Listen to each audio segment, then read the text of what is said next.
and final frames when they go out. We're spending a lot of time and a lot of effort dialing in, additional atmosphere, additional lighting, dialing up the effects, and really taking the game we know and love and adding those elements that make it cinematic, that people come and expect from a movie. The bold silhouettes, the vignetting, the lighting, but at no point do we ever want to supersede what WoW has already created, because that's where we want to be and that's where we want to live. So just adding a little bit more lights here, a little shadow here, a reflection of the Worgen's eyes in his glasses, really dials that up. And for instance, the rain, it was a clear day, so we had to add in the rain afterwards. So I'm going to wrap up with that, and we're going to have a Q&A here in just a few minutes, but I'll pass it back to Jeff. Thank you.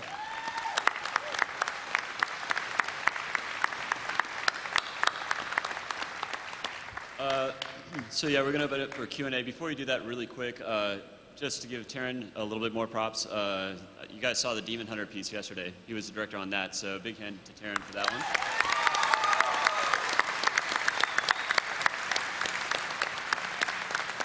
And then finally, most of our crew really devotes their life to this passion of theirs, and most of them are in this crowd, so if you could just give a big hand to those guys out there, I'd really appreciate that.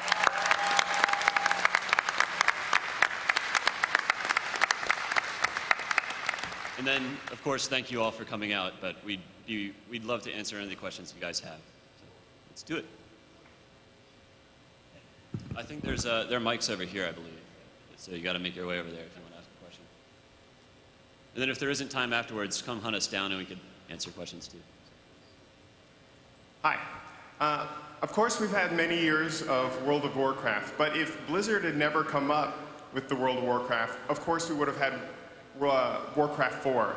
Now, are there some moments that you would have loved to craft cinematically, like the final battle between Mayo's Shadowsong and Illidan, or the fall of Kael'thas, or the eventual, sundering of the Lich King, Tyrion breaking free of the ice and cracking through Frostmourne?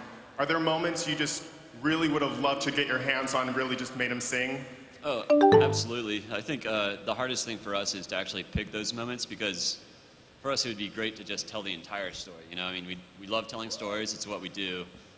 So it's hard for us to pick those key moments. It just ends up being a collaborative effort with the game team, what they want to show, and what we have the ability to do, because we're limited obviously in time. And we just try to pick those key moments. But yeah, of course there are tons of times that we'd love to, show Arthas and Illidan going at it on, up in Northrend and stuff like that. So, yeah.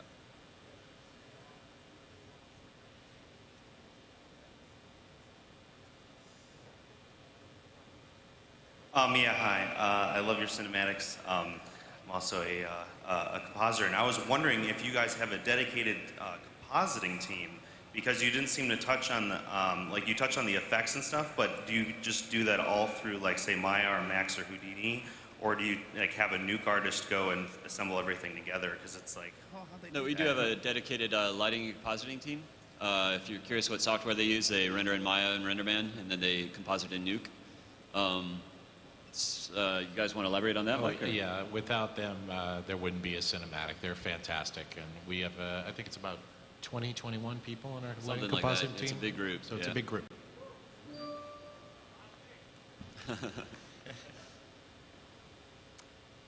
Hi.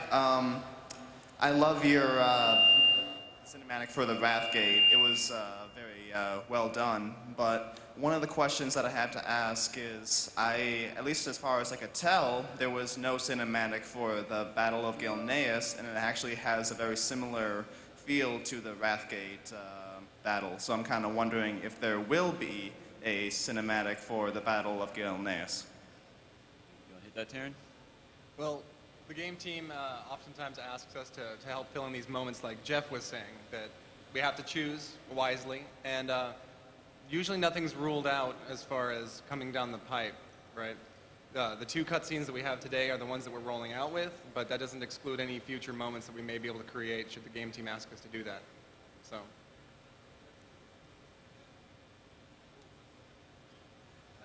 Hi, in Fall of the Lich King, you added hubs where people could see the cutscene if they hadn't killed Arthas, or go back and watch other cutscenes like Wrathgate.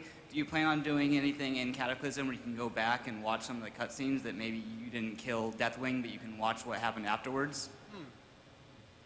That's a good question. really We probably good have question. to ask the WoW devs over there if they're going to hook that up.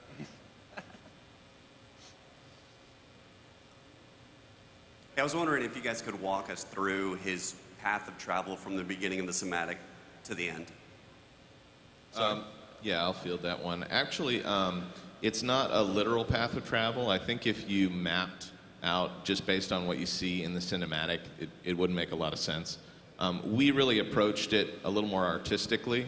That's sort of where the montage part comes in, because we really wanted to show a darkening of the world. We wanted to go from the hot areas, and then as Deathwing flies over, we get progressively darker until by the time we get to Stormwind, we're sort of trying to echo the look of Deepholm from the beginning, where you get a dark sky and a lot of dark shadows and a lot of firelight. So, Darkshore was always going to come after the Barrens, for example, because lighting-wise, that was just an artistic choice that we wanted to make. I'm Caleb Alliance from Dark Iron. One of the most fascinating and immersing parts of the game for me is the weather effects, and I'm just wondering how complex the process is incorporating them into the cinematics. Was that incorporating weather effects into cinematics? Oh, that's a really good question. Oftentimes in our cinematics we have to do wind, and that itself sounds like no big task, but it actually involves a lot of departments, especially if there are characters in the scene as well. We have to work with our sim group. We have a separate sim group that does cloth and hair, and it's a real big challenge to make sure we're all on the same page, to make sure the hair's blonde. I've been in cinematics where the wind is blowing in one direction, the hair is going the complete opposite way. And of course that has to be fixed. But yeah, it's a big coordination effort.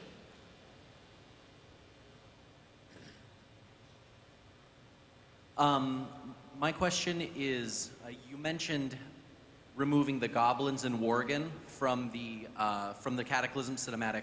What I was wondering is, was it a intentional choice to leave like the Barrens Outpost, Darkshore, Stormwind,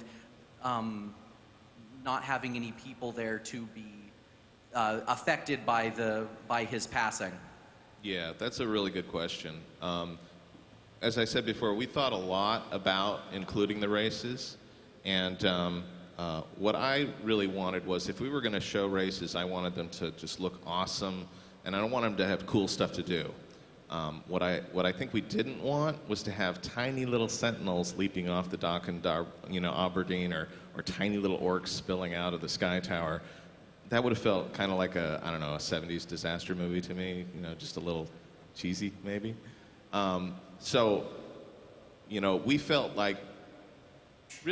that by making the cinematic race-free, we were actually making it more accessible and more giving everyone equal ownership of it, because whenever we talk about what races are we going to include, the follow-up question is, well, who are you going to have to exclude?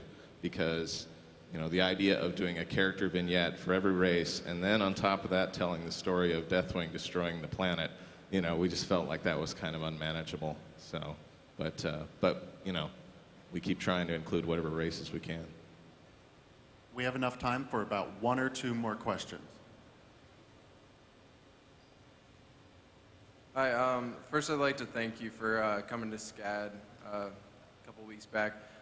My question is, could you go over the shading that you did on Deathwing? Was it procedural? I was looking more at the specular and the bump.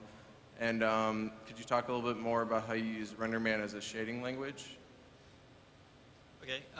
Well, we didn't, as far as I know, we didn't use any procedural stuff for Deathwing. We have a actually really talented shader team, which is actually a look development team with us that works pretty integrated with our modeling team.